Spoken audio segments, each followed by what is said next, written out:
1 through 3, as we bless Abraham's physical seed through Jacob, whose descendants will live among us while preserving their own Hebrew race. We then seek to rival the Black Pope's control over Jerusalem, which includes the removal of his CFR-led Masonic Sunni Islamic Arab leaders, as well as his Masonic Jewish labor Zionists, covertly working together in dividing the Lord's land promised to the racial descendants of the 12 sons of Jacob. For these modern-day Freemasonic quote-unquote assassins and Templars rule Rome's, quote, revived Latin kingdom of Jerusalem, unquote, i.e. Israel, for the benefit of the white pope overseen by the black pope. Lastly, this broadcast will seek to expose the power of Satan's counter-reformation, socialist communist company of Jesus, now directing every government on earth through high-level Illuminized Freemasonry. Its designs and plots will be elucidated with historic, irrefutable citations spanning over 300 years. All peoples of whatever race will benefit if the biblical principles espoused on this broadcast are applied to themselves in accordance with the Word of God, the AV 1611 Reformation English Bible for English-speaking peoples. Now, to begin. On Monday, we cover the Jesuit War on the white race, having founded white Protestant nations of Western civilization. And today we're going to cover how the Jesuits, in control of Washington, since no later than the assassination of Abraham Lincoln, and since no later than its real consolidation of power under America's first real de facto Roman emperor, Teddy Roosevelt, that the Jesuits have used their 14th Amendment, Holy Roman 14th Amendment, corporate fascist, socialist communist American empire to restore the Pope's temporal power around the world with two very intriguing swords. One of those swords is socialist fascism, which Bismarck called black socialism, because the black robes, the priests, were the big advocates of what they called Christian socialism. So Bismarck called it black socialism. And the other one that Bismarck called red socialism, which was communism, i.e. red China. The flag of China being red, the flag of the Soviet Union being red. Communism would have a blood red hue in its symbolisms. And going back to the days after Karl Marx and his unleashing of the manifesto, financed by Engels, that white Gentile out of England, and promoted by the Jesuits, who were controlling the cartel capitalists, this movement for communism was openly condemned by the papacy.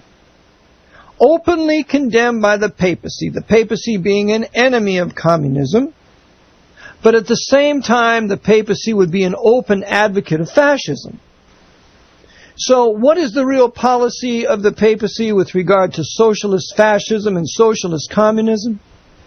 Socialist communism is the end game. The Vatican controlling high-level Freemasonry, remembering that Cardinal Rampolla, who was the Secretary of State, Cardinal Secretary of State for Pope Leo XIII, was a high-level Freemason and a member of the OTO. The OTO is intimately involved in establishing Soviet communism. As Aleister Crowley of British intelligence was also OTO. As Aleister Crowley was intimately acquainted with the Fabian socialists, Sidney and Beatrice Webb, and a host of others, H.G. Wells, and H.G. Wells being a tutor of Lenin. So high-level Freemasonry is going to put in motion this international workers of the world, blah, blah, blah, communist movement that is really put upon Russia and China and other nations from the top by virtue of the Pope's power over those governments through his intelligence communities. That is the end game of Rome. Anything contrary to that is an illusion. Anything believed, such as the Pope is really against communism and the Jesuits are anti-communist, is all an illusion. The Jesuits have been the great communists since they perfected their reductions in Paraguay from 1609 to 1759. They had some 59 Paraguayan reductions where they implemented the principles of communism there, first gleaned from Sir Thomas More's Utopia. And Sir Thomas More was a traitor to the Protestant king who founded the Anglican Church. So King George, no, it wasn't King George, King Henry VIII. So Sir Thomas More was a traitor, and he was a contemporary of Ignatius Loyola. And Loyola was a contemporary of the Sir Thomas More who wrote Utopia. So we have communism coming to fruition, coming to perfection under the Argus eye of the Jesuit order in South America, then to be statutoryized, put in the Communist Manifesto through the works of Marx and Engels, tutored in the British Museum. So the Jesuits are the masters of communism. Liberation theology is Jesuit communism. Black theology of Mr. Cohn, which is repeated by Jeremiah Wright, is Jesuit communism. Barry Davis Obama sitting under black theology and liberation theology means he is a Jesuit communist. And the policies that he is implementing is Jesuit communism, backed by certain supporters like that Jesuit-controlled Nancy Pelosi, the House Speaker, and the Jesuit-controlled Joe Biden, his right-hand man, the Vice President. So this is how it's secretly working. America is communist. America, if you're going to go to college, the first 2 years in college is the pseudo-social sciences, as the great Zygmunt Dobbs wrote about in his book, The Great Deceit. How the first 2 years, if you're going to get your AA, you've got to be well-versed in socialist communism. And thus, we are not surprised to see that Canada is also communist. The white Anglo-Saxon Protestant nation of Canada is communist, thanks to the Jesuit Pierre, who was the Prime Minister several years ago, Pierre Trudeau. And he was advised by a Jesuit, a very high Jesuit professor of the fourth vow. So the Jesuits have implemented communism in America. They've implemented communism in Canada. They've implemented communism in the Dutch Republic, in Holland, in the Netherlands. They've implemented communism in Sweden. They've implemented communism in England and in Scotland. All the historic, great, white Anglo-Saxon Protestant nations have had their middle class destroyed through the policies of the Jesuits, which are in fact communistic, implemented through the governments of the West here. Those governments here, controlled by the Council on Foreign Relations.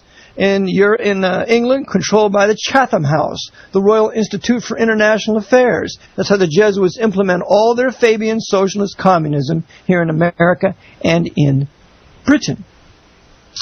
Well, now the topic for today is how the Jesuits are destroying the white race of these historic white Protestant nations through their implementation of communism. Communism. Now this is very important that we get a handle on this, because we have been lied to and will be continued to be lied to by the press, be it the right-wing fascist Fox News or the left-wing communist CNN. Either way, we're going to be lied to, because neither one of them will tell us that Soviet communism was financed and coddled by American cartel capitalists in Washington, controlled by Rome. You will never be told that.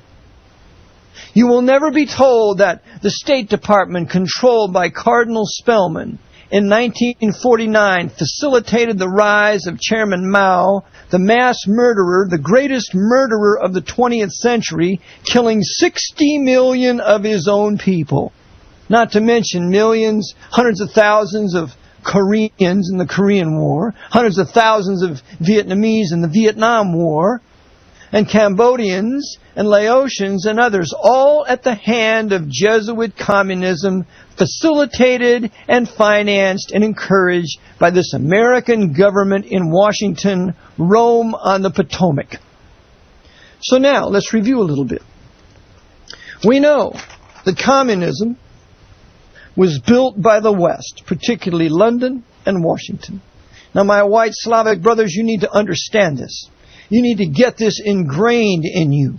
All you Romanians, you Slavic Romanians, all you Slavic Croatians, you Slavic Serbians, you Slavic Russians, all you my white Slavic brethren, you have been oppressed by communism, shoved down your throat by the Pope of Rome through his Anglo-American enterprise, controlled by the Jesuits. Remember, the Pope controls the CIA. He controls the KGB. He controls British intelligence. He controls German intelligence. All these intelligence agencies are united together at the top by high-level Freemasons and high-level Knights of Malta kissing the Pope's ring. That's how it works. There are no them and us. There are no East versus West. That's all nonsense for the strictly pedestrian who does not understand. At the top, the Jesuits are aspiring for a world government, a world monarchy under the Pope, and therefore use nations to subjugate other nations. Well, here in the early 20th century, the Jesuits, after they had subjugated us, with the assassination of Lincoln and the enthronement of Teddy Roosevelt after the assassination of McKinley, they then used their American empire to subjugate the nations of Europe and Russia and China. America, the Holy Roman 14th Amendment corporate fascist for the big super cartel capitalists that couldn't care less about us common low white folk. And so the socialist communists, those are the policies put upon us folk here in the empire. It's the corporate fascist socialist communist American empire that has been used by the Pope as the hammer of Rome to subjugate all the nations of the world under the Pope of Rome.